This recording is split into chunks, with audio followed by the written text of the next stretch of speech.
እኔ ከኢትዮጵያዊነት ክብርና ማማ ላይ ወርጄ ወደ አንድ ጎሳ መቀላቀል አልችልም። በየቀኑ በሚባል ደረጃ ለትግራይ ህዝብ ድምጽ ሁን፣ በኢትዮጵያ መንግስት ላይ ተቃውሞህን አሰማ የሚሉ በርካታ መልእክቶች እየደረሱኝ ይገኛሉ። አንዳንዶቹም አስፈራሪ አዘል መልእክቶች ናቸው። እኔ ሀገሬን አሳልፌ የምሸጥ ባንዳ አይደለሁም። አዲግራት ለተጎዳው ንጹህ ወገኔ ስጮህ፣ ወሎ ላይ ያለውን ያለ ኃጢአቱ የተፈናቀለውን ወገኔን መርሳት አልፈልግም። ሁለቱም ለኔ ኢትዮጵያውያን ናቸው። ስለዚህ በውስጥ እየመጣችሁ ስለ ትግራይ ህዝብ ድምጹን፣ ስለ ትግራይ ህዝብ ሙዚቃ አውጣ በምትሉት ግለሰቦች ባካችሁ አንሳችሁ አታሳንሱኝ። እኔ መሸሸጌም ጌጤም ክብሬም ኢትዮጵያ ነች። እዛ ያነሰ ማንነትና ክብር የለኝም ሲል በሙዚቃ ስራዎቹ አድናቆትን ሊያገኝ የቻለው ተወዳጁ ሙዚቀኛ ዳዊት አለማየሁ አንሳው ሊያሳንሱ ለሚፈልጉትና የዘረኝነት ዛር የተጠናወታቸውን ግለሰቦች ሀሳባችሁ አልተመቸኝም፣ እኔ ለኢትዮጵያ ነው መቆመው ሲል በማህበራዊ ሚዲያው ላይ ፖስት አድርጎ ተናግሯል። ታዲያ ይህን ድምጸ መረዋ ሙዚቀኛ የትግራይ ተወላጆች ለምን ይጠሉታል? እሱን አፍቅረው ሁለት ራሳችንን እናጠፋለን ሲሉ ለነበሩ እንስቶች ምን አይነት ምላሽ ሰጠ?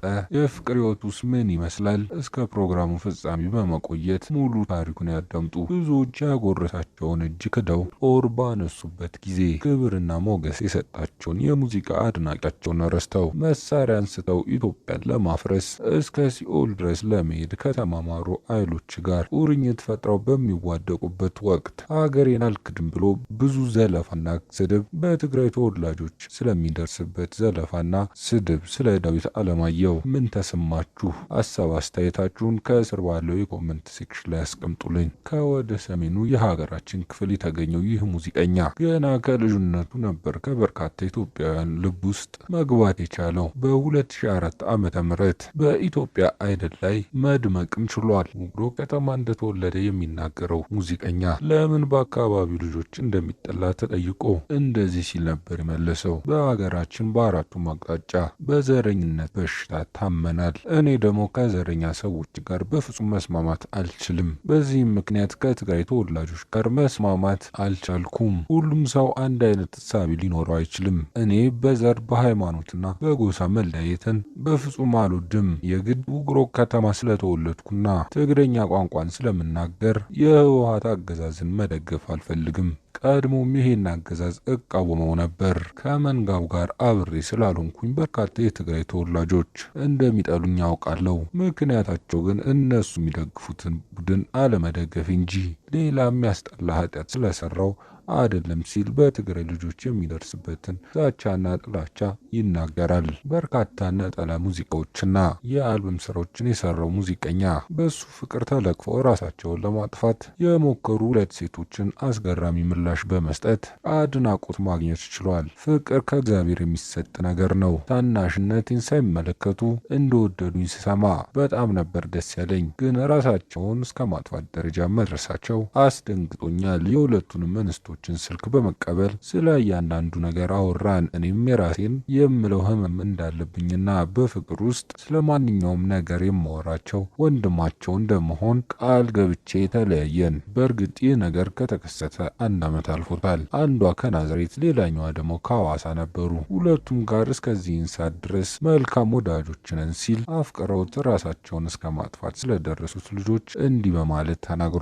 ጠንካራ የፍቅር ህይወት ውስጥ እንዳለ የሚናገረው አርቲስቱ ነገሮች ወደ ቀድሞ እንቅስቃሴ ከተመለሱ የመሞሸር እቅድ አለኝ። አሁን ሀገሬ ባለችበት በዚህ ቀውጢ ሰዓት ሰርግ ደግሱ መሞሸር ሲበዛ ቅብጠት ነው። ከፈጣሪ ጋር ሁሉም ነገር ሲረጋጋ ግን የማግባት እቅድ አለኝ ሲል ወደ ትዳር የመግባት ፍላጎት እንዳለው ተናግሯል። ዳዊት ገና የ11ኛ ክፍል ተማሪ እያለ ሆኖ ነበር የኢትዮጵያን አይድል በመቀላቀል ትልቅ አቅምና ችሎታ ያለው ሙዚቀኛ እንደሆነ ያስመሰከረው። ከዛ ጊዜም በኋላም በህዝቡ ዘንድ በቀላሉ የሚወደዱ ነጠላ ሙዚቃዎችና አልበሞችን መልቀቅ ችሏል። ይህ ሙዚቀኛ ከተሰጠው አስደናቂ ድምጽ በተጨማሪ የፈጠራ አምራኩ የማትበክን ተርቶ የማይደግመው ትሁትና ለሰዎች አዛኝ የሆነ የግጥምና የዜማም ደራሲ ጭምር ነው። ከኢትዮጵያውያን አንጋፋ ሙዚቀኞች ለቴዲ አፍሮና ለጎሳዬ ላቅ ያለ ፍቅር እንዳለው የሚናገረው አርቲስቱ በልጅነቴ የእነዚህን ሙዚቀኞች የሙዚቃ ስራ እያደመጥኩ ነው ያደግኩት። ሁልጊዜም ቢሆን እነሱን ለመምሰል እሞክር ነበር።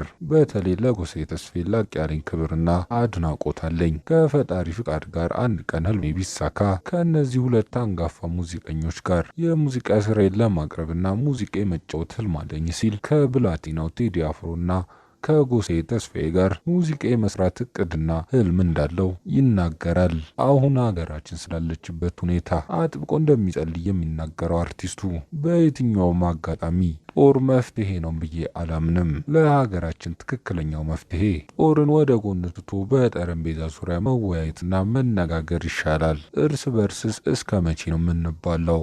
የአንድ እናት ልጆች እኮ ነን። ኢትዮጵያ ለሁላችንም የምትበቃ ሀገር ነች። ጦር ያነሳችሁ ሰዎች ጦራችሁን አውርዱና ንጹሑን የድሃ ልጅ አታስገድሉት። በውይይትና በንግግር የማይፈታ ነገር የለም። ለእናንተ የስልጣን ማቆያ ሲባል ንጹሐን የድሃ ልጆች ለምን ይሞቱ ሲል አሁን ሀገራችን ተገዳ ስለገባችበት ጦርነትና ስለሚሞቱትና ስለሚፈናቀሉት ንጹሐን ድምፁን አሰምቷል። በዚህም ምክንያት እንግዲህ ብዙ ዛቻና ማስፈራሪያ እየደረሰበት ይገኛል። በዚህም ምክንያት በማህበራዊ ሚዲያ ላይ ነው እንግዲህ ፖስት በማድረግ እኔ ለኢትዮጵያ የቆምኩ ነኝ፣ ትግራይም ብትሆን ኢትዮጵያ ውስጥ ነው ያለችው፣ ትግራይ ስለተወለድኩ ብቻ ለትግራይ ብቻ እንደደግፍ ህወሓት እንዳበረታታ አታድርጉኝ ሲል ተናግሯል። ውድ የዘንድሮ ሚዲያ ቤተሰቦች ለዛሬ ያዘጋጀሁላችሁ ዝግጅት ይህን ይመስል ነበር። አዲስ የሆናችሁ ሰብስክራይብ በማድረግ የደውል ምልክቷን በመንካት አዳዲስ የሚወጡ ቪዲዮዎችን ቶሎ እንዲደርሶት ያድርጉ።